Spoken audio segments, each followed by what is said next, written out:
എന്നെ വെറുതെ വിട്ടടോ. കോടതിക്ക് സത്യം ബോധ്യായി. ഞാൻ നിരപരാധിയാണെന്ന് പ്രഖ്യാപിച്ചു. അവൾ എന്നെ വിളിച്ച് സോറി പറഞ്ഞടാ.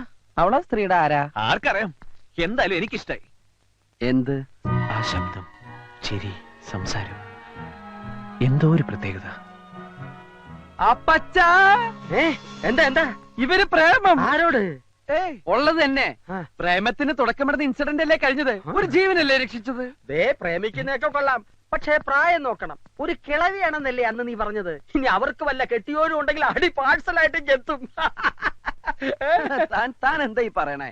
അവരെ അല്ല, അവരുടെ കൂടെയുള്ള ഒരു പെൺകുട്ടിയോടാണ് ഇവന് പ്രേമം. അനിയൻകുട്ടി, നമുക്ക് ആശുപത്രി വരെ ഒന്ന് പോവാം. അയ്യോ, ഞാനില്ല. നീയും കൂടെ വരണം ഒരു ധൈര്യത്തിന്.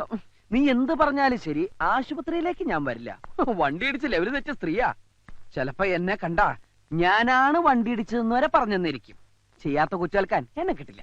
ഞാൻ വരില്ല. അവർക്കൊന്നും പറ്റിയിട്ടില്ലെന്ന് ഡോക്ടർ പറഞ്ഞു.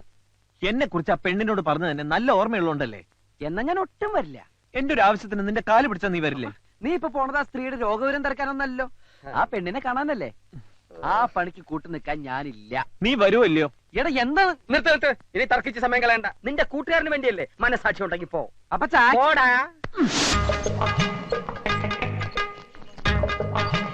ഞാനിവിടെ ഇരുന്നോളാം, നീ പോയിട്ട് വാ.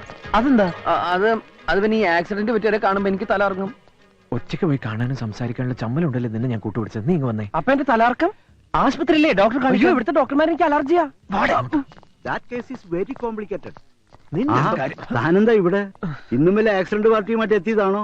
അല്ല, ഇതിലെ പോയപ്പോ ആ ആന്റിയുടെ വിവരം തിരക്കിട്ട് പോവാന്ന്. അവരെ ഡിസ്ചാർജ് ചെയ്തല്ലോ. സമാധാനായി. എപ്പോ? 1 മണിക്കൂറായി കാണും.